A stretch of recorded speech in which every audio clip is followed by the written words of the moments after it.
Progress કિચનમાં આપણું સ્વાગત છે। આજે બનાવીશું આપણે લીંબુની ચટણી। લીંબુને આથિયા વગર ફક્ત 10 જ મિનિટમાં ફટાફટ બનતી ટેસ્ટી લીંબુની ચટણી બનાવવા માટે મેં અહીં 500 ગ્રામ જેટલા લીંબુ લઈ લીધા છે। તે લીંબુ આવા એકદમ પીળા અને પતલી છાલના લેવાના છે। આ ચટણી બનાવવા માટે લીંબુ લીલી છાલવાળા નહીં ચાલે, તો આપણી ચટણી કડવી લાગશે। એટલે લીંબુ હંમેશા આવી પીળી અને પાતળી છાલવાળા જ લેવાના છે। આ લીંબુને મેં પહેલેથી ધોઈ અને સારી રીતે કોરા કરીને જ રાખ્યા છે। તો હવે આપણે આને કઈ રીતે કટ કરશું તે જોઈએ। લીંબુને કટ કરવા માટે પહેલાં લીંબુને આપણે આ રીતે ઊભું કટ કરી લઈશું। પછી આ ફાડામાંથી પાછી એની 2 ભાગ કરીશું અને 2 ભાગ કર્યા પછી આ વચ્ચેનો જે વ્હાઈટ ભાગ અને બીનો ભાગ છે તે આપણે કાઢી લઈશું। આવી રીતે આપણે બધા જ લીંબુમાંથી વચ્ચેનો બીનો ભાગ અને જે વ્હાઈટ ભાગ હોય એ બધો કાઢી લેવાનો છે। આમાં બી એક પણ જવું ન જોઈએ, બી જશે તો ચટણી કડવી લાગશે।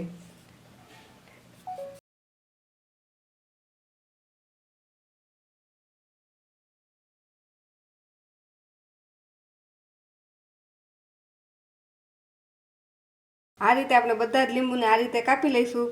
પછી તેને પાતળી પાતળી સ્લાઇસમાં કાપી લઈશું।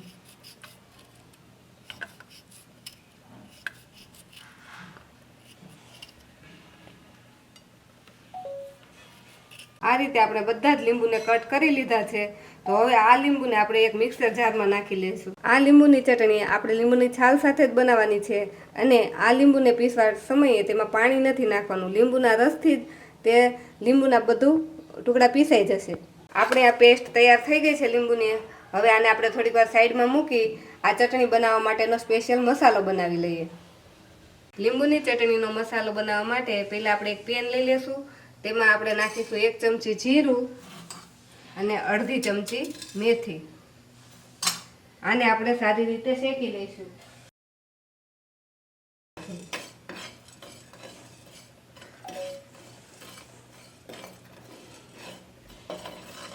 આને આપણે જ્યાં સુધી જીરું થોડુંક ફૂટે ત્યાં સુધી જ શેકવાનું છે।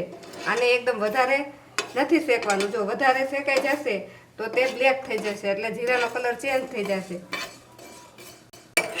જો આપણી મેથી અને જીરું હવે શેકાઈ ગયું છે, તો આપણે આ ગેસને હવે બંધ કરી દઈશું। ગેસને બંધ કરી અને તરત જ આપણે આ મેથી અને જીરાને બીજી ડીશમાં લઈ લઈશું, કેમ કે આપણે આ પેન ગરમ હશે તો નહીં તો જીરું વધારે લાલ થઈ જશે। હવે આને આપણે 10 મિનિટ માટે ઠંડુ થવા દઈશું। આપણા મેથી અને જીરું સારી રીતે ઠંડા થઈ ગયા છે, તો હવે આપણે એને એક મિક્સરના જારમાં નાખી દઈશું। તેમાં નાખી દઈશું 2 ચમચી કાશ્મીરી મરચું અને 2 ચમચી તીખું મરચું। જો તમારે ઓછી તીખી બનાવવી હોય તો બધું જ કાશ્મીરી મરચું પણ નાખી શકો। તેમાં નાખી દઈશું અડધી ચમચી હિંગ। હિંગથી આ ચટણીનો સ્વાદ બહુ જ સરસ આવે છે। અને અડધી ચમચી નાખી દઈશું હળદર અને 1 ચમચી નાખી દઈશું સંચળ પાવડર અને 1 ચમચી મીઠું। હવે આ બધાને આપણે સારી રીતે ક્રશ કરી લઈશું। તો હવે આપણે ચટણી માટેનો જે મસાલો બનાવ્યો છે એ બનાવીને રેડી થઈ ગયો છે। આ ઇન્દોરી ચટણી કહેવાય છે। ઇન્દોરી ચટણીનો મસાલો ઇન્દોરમાં તો પણ આ રીતે મસાલો પણ મળે છે। આપણે 500 ગ્રામ લીંબુની પેસ્ટ બનાવી છે, તો તેની સામે આપણે 500 ગ્રામ ખાંડ લઈશું અને ખાંડને એક પેનમાં નાખી દઈશું। અને આ ચટણી બનાવવા માટે તમારે સ્ટીલની પેનનો જ ઉપયોગ કરવાનો। જો સ્ટીલની પેન ન હોય તો કોઈ પણ સ્ટીલનું વાસણ પણ ચાલે। આ ખાંડના માપ પ્રમાણે આપણે તે ખાંડમાં પાણી એડ કરી દઈશું અને ગેસ ચાલુ કરી આ ખાંડને ઓગાળશું।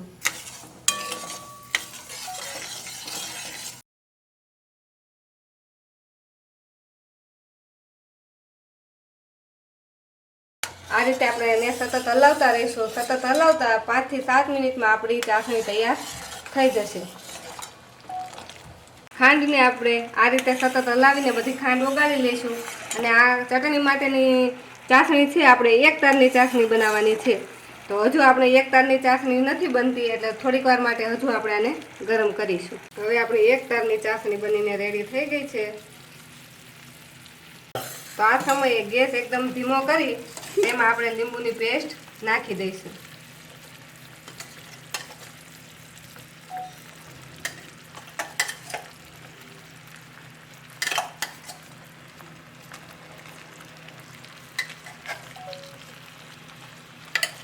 અને આને સતત હલાવતા રહીશું. લીંબુની પેસ્ટ નાખ્યા પછી આને આપણે 5 મિનિટ માટે આ રીતે હલાવતા રહીશું અને કાફરી સાથે સારી રીતે મિક્સ કરી લઈશું. 5 મિનિટ હલાવતા આ ચટણીમાં આપણે ઉભરો આવવા મળશે ત્યારે આપણે ગેસની ફ્લેમ એકદમ ધીમી કરી દઈશું. ગેસની ફ્લેમ ધીમી કરી આપણે જે બનાવીને મસાલો રેડી કરીને રાખ્યો છે તે એમાં એડ કરી દઈશું. મસાલો નાખ્યા પછી આપણે 2 થી 3 મિનિટ માટે જ ચટણીને ગેસ પર રાખવાની છે, નહીંતર આપણી ચટણી કાળી લાગશે.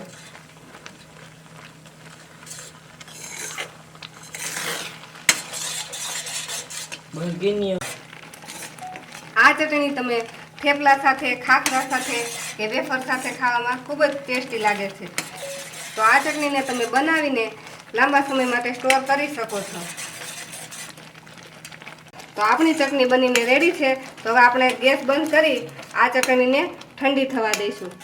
આ ચટણીને ઠંડી થવા માટે 3-4 કલાકનો સમય લાગશે. 3-4 કલાક ઠંડી થાય પછી જ આને ભરવાની છે. આપણી ચટણી 3 કલાક માટે ઠંડી થઈ ગઈ છે. તો તમે જોઈ શકો છો કે ઠંડી થતાં આપણી ચટણી આટલી ઘાટી થઈ ગઈ છે. હવે આ ચટણીને આપણે એક બાઉલમાં કાઢી લઈશું અને આ ચટણીને તમે એરટાઇટ કન્ટેનરમાં ભરી 1 વર્ષ માટે સ્ટોર કરી શકો છો. અને આ ચટણી બન્યા પછી આ ચટણીને 2 દિવસ પછી જ ખાવામાં યુઝ કરવાની. જો ડાયરેક્ટ તમે એને ખાશો તો તે તમને થોડીક કડવી લાગશે. જો તમને અમારી આ રેસીપી ગમી હોય તો અમારી ચેનલને લાઈક કરો અને આવા અવનવા વિડીયો જોવા માટે અમારી ચેનલ પ્રોગ્રેસ કિચનને સબસ્ક્રાઈબ કરો.